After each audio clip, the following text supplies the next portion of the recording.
Podemos definir arte como la facultad del ser humano para realizar creaciones destinadas a expresar el mundo que le rodea, ya sea real o imaginario, mediante unos recursos lingüísticos, sonoros o plásticos. Por lo que podemos decir que el arte es todo aquello que nos permite expresar ideas, percepciones, sensaciones y emociones. Basándonos en esta definición, podemos decir que los inicios del arte se remontan al Paleolítico, con la llegada del Homo sapiens sapiens.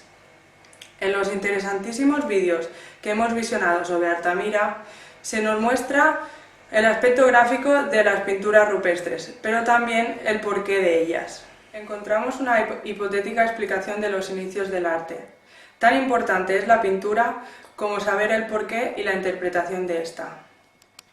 Como se cita en los vídeos, y teniendo en cuenta que nuestros antepasados realmente partían de cero, se me plantean una serie de preguntas que nunca antes me había cuestionado. ¿Cómo es posible saber qué es un dibujo si nunca has visto uno? ¿Cómo se puede saber que uniendo líneas, formas y colores se puede representar algo? De esto deduzco que más importante que saber el porqué de las pinturas es saber cuándo conseguimos la capacidad para crearlas. La expresión creativa, tal y como se la denomina en los vídeos, nos da a entender que los inicios del arte coinciden con la aparición de la imaginación en el hombre. El ser humano no pintaba aspectos de su vida cotidiana, sino que plasmaba ideas, abstracciones temporales o creencias. El ser humano no pretendía copiar la naturaleza, sino plasmar las imágenes que se producían en sus cerebros y hacerlas permanentes. De este modo, pintaban animales, raramente pintaban personas, de color rojo y negro, en las superficies de las cuevas, dándoles así mucho volumen y un realismo extraordinario. También se encuentran pinturas abstractas, hechas con líneas y puntos, hecho que corrobora que los artistas plasmaban exactamente lo que les pasaba por sus mentes. Es por ello que podemos decir que el arte rupestre no era un ornato, sino una plasmación de sus creencias, y el destino que eligieron para plasmarlo fueron las cuevas, en concreto en este vídeo la cueva de Altamira. Gracias al perfecto estado de conservación de las cuevas de Altamira, podemos observar la sorprendente capacidad artística que tenían estos hombres, capacidad que se ve reflejada en frases como las que dijo Picasso: "No hemos aprendido nada", o "de Altamira aquí todo es decadencia". Frases muy acertadas teniendo en cuenta los medios tecnológicos tan primitivos que tenían. El hombre ha ido evolucionando y con él la forma de plasmar sus ideas. En esta evolución encontramos la era megalítica, caracterizada por construir edificios con grandes bloques de piedra, asentados uno encima de otro, sin ningún elemento cohesionador. En las Islas Baleares, mi tierra natal, encontramos gran manifestaciones de esta época megalítica. Es por eso que ahora me gustaría explicarlos las construcciones más características que tenemos aquí. A modo de ubicación, podemos decir que la prehistoria en las Islas Baleares se divide en tres periodos: arcaico, pretalayótico y talayótico. Durante el Neolítico llegaron los primeros pobladores en las Islas Baleares, en el año 3000 a.C., hecho que marca el inicio del periodo arcaico. Los arqueólogos solo han podido encontrar, como vemos en la imagen, puntas de sílex y agujas de hueso. Entre los años 2500 y 1300 a.C. se desarrolló el pretalayótico, caracterizado por introducir los primeros monumentos megalíticos. En esta época se edificaron dos tipos de edificios: los dólmenes, como vemos en la imagen, que son construcciones hechas con piedras muy grandes de forma vertical, que cerraban una cámara con una o varias piedras de forma horizontal. Otro de los edificios característicos de esta época son las navetas, construcciones con grandes piedras muy trabajadas, con planta de herradura alargada, como vemos en la imagen. Estas construcciones tenían la función de tumba colectiva, es decir, era una función funeraria. Es por eso que las encontramos muy lejos de los poblados. Cabe destacar que es una construcción exclusiva de Menorca. Poco a poco, estas construcciones de carácter ciclópeo fueron asumiendo un inesperado desarrollo en Mallorca y en Menorca. Y es en ese periodo cuando entramos en el llamado periodo talayótico. La cultura talayótica empezó hacia el 1300 a.C. y se desarrolló en dos fases, la fase inicial y la fase final. En la fase inicial se caracteriza porque aparecen grandes edificaciones ciclópeas. Una de ellas, y la más característica de las Baleares, es el talayot, como podemos ver en las imágenes. Este edificio tiene forma de torre y está compuesto por una serie de características. Tiene un muro exterior y un muro interior. El exterior está compuesto por piedras mucho más grandes y en cambio el interior por piedras más pequeñas.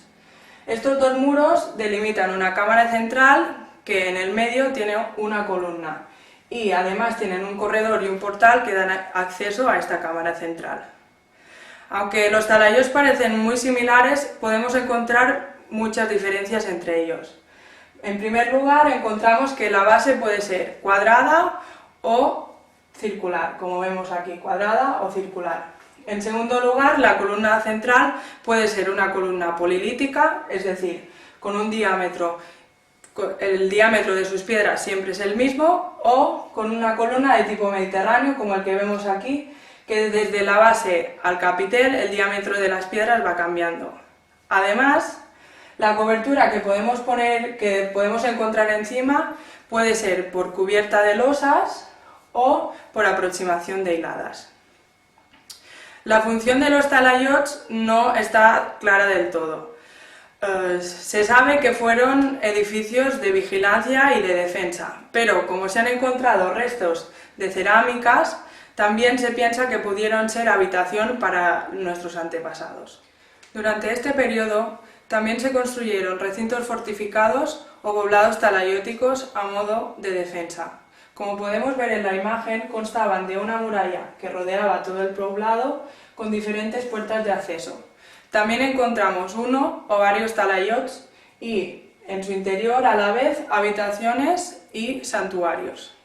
A continuación encontramos la fase final de la cultura talayótica, en la que se percibe una influencia de otras culturas y civilizaciones mediterráneas. Una de las construcciones más características que aparecen durante esta época son las denominadas necrópolis, o cementerios como el que podemos ver en la imagen. Hablando de necrópolis, hoy hemos salido al exterior para enseñaros los restos de una de las más importantes de Mallorca e incluso de todo el Mediterráneo. Nos encontramos en la posesión de Son Real, en el municipio de Santa Margarita, en el norte de la isla de Mallorca. Se conservan 109 tumbas y se han encontrado restos de 300 personas, pero se sospecha que podría haber más de 400 enterradas en ellas.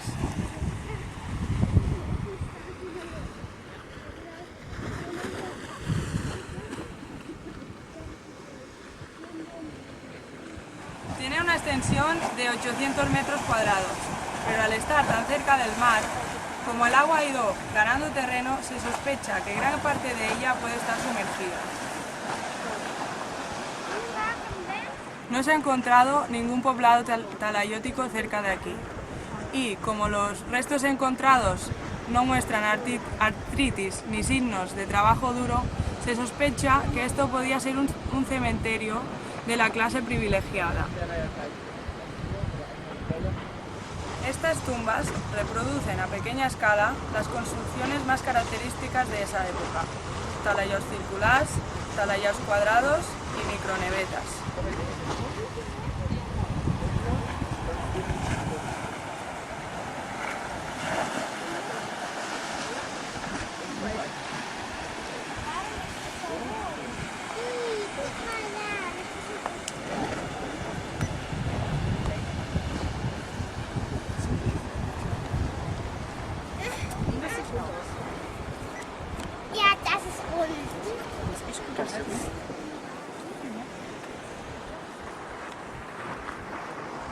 Como podéis ver, estoy junto a una tumba de base circular.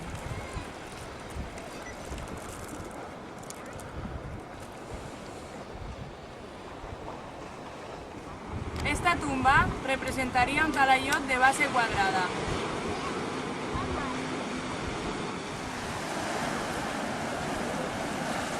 Aquí podemos apreciar una pequeña naveta, con la base en forma de herradura. Hasta que no se ve el megalitismo de cerca, no se puede apreciar su grandeza y su monumentalidad. Es en ese momento cuando sientes retroceder el tiempo. Y cuando te das cuenta de la dificultad, la imaginación y la creatividad de las gentes que los construyeron. Son piedras grandes, que se aguantan solas en el mismo sitio donde los hombres megalíticos las colocaron. Piedras que tienen como una magia que las mantienen erectas, sin la ayuda de ningún humano, para mantenerse fuertes desafiando al tiempo y a las adversidades.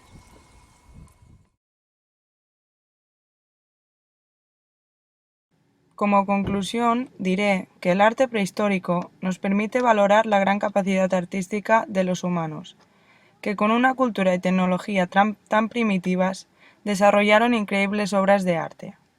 Asimismo, nos da la posibilidad de aproximarnos a todas las facetas de su vida social y darnos cuenta que a medida que las sociedades humanas evolucionan, el conocimiento, la imaginación y la creatividad van a su vez creciendo, de tal manera que no se puede vislumbrar hasta dónde éstas podrán llegar.